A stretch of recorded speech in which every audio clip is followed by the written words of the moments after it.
Халықаралық мамандандырылған көрмеде еріктілер тобының мүшесі атану үшін жастар арнайы тестілеуден өткен. Іріктеу барысында Қазақстан инженерлі-педагогикалық халықтар достығы университетінің студенттері тілді жетік меңгерген дәлелдеді. Сынақтан сүрінбей өткен оқу ордасының бір топ тәлімгері шілде айында Экспо 2017 көрмесінде қызмет еткен, ал 17 ерікті болса үздіктер қатарына ілініпті. Оңтүстік Қазақстан облысы бойынша жоғары оқу орындарының арасында білім ошағының тәлімгерлері екінші орынға ие болды. Шара аясында университет ректоры Рабиға Қуатбекова шәкірттеріне сый-сияпат тапсырып, алғыс хаттармен марапаттады.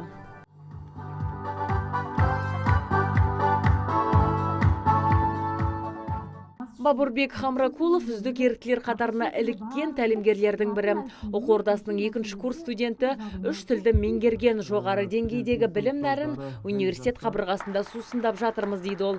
Бастапқыда күнгейлік Экспо 2017 көрмесінің еріктілер тобына 300 азамат баруға ниет білдірген. Дегенмен тестілеуден соң 150 жас азамат 100-ден жүйрік, 1000-нан тұлпар атаныпты. Астана Экспо плестер 3 айға созылды. Сол 3 айда 4,5 мың ерікті жұмыс атқарды. Әрбір айында 1,5 мың ерікті болып бөліндік. Біз Шымкент, то есть оңтүстік Қазақстан облысы және Маңғыстау облысы шілде айына түстік. Жалпы осы еріктілер жұмысына келетін болсақ, олар мысалға әрбір ерікті өзінің жұмысы болады. Нақты бір жұмысы қашан, қай жерде өзінің жұмыс атқаратын белгілі болады. Біз өзіміз Шымкент қаласындағы көпшілік еріктілер кассада болдық. Ол кассада мысалға әрбір келетін шетелдік азамат болсын, Қазақстанның азаматы болсын, Экспоға бірінші рет келіп тұрғаны үшін білмейді ішінде не бар, қандай заттар орналасқан, қай жерге бару керек.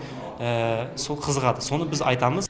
Елбасының болашаққа бағдар рухани жаңғыру мақаласының маңыздылығын насихаттауды мақсат тұтқан жиынға облыстық басқарма мамандары, қоғамдық ұйым өкілдері мен еріктілер тобы қатысты. Кездесу барысында мамандар еліміздің беделін көтеруге сеп болған Экспо 2017 көрмесінің жетістіктері мен пайдасына кеңінен тоқталды. Осындай жастарға берер мол игі шара Қазақстан инженерлі-педагогикалық халықтар достығы университетінің мұрындық болуымен жиі ұйымдастырылып тұрады. Біздің мақсатымыз болашаққа бағдар рухани жаңғыру мақаласын талқылау, насихаттау және Экспо 2017 көрмесіне қатысушыларды марапаттау болып табылады. Біздің жалпы оңтүстіктегі жоғары оқу орындарының ішінде осы ерікті екінші орынды алып отырғанын атап өткім келді.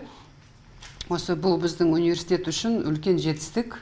Көрменің жақсы өтуіне аз да болса да университетіміз өз үлесін қосты деп есептеймін.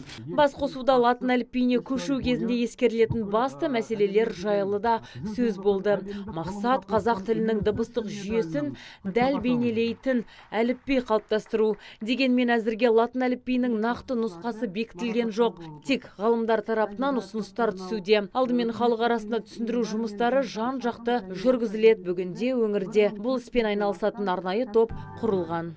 Азиза Мадияр, Мұрат Адинаев, Абзал Тұрабеков, ТВК телеарнасының жаңалықтар қызметі.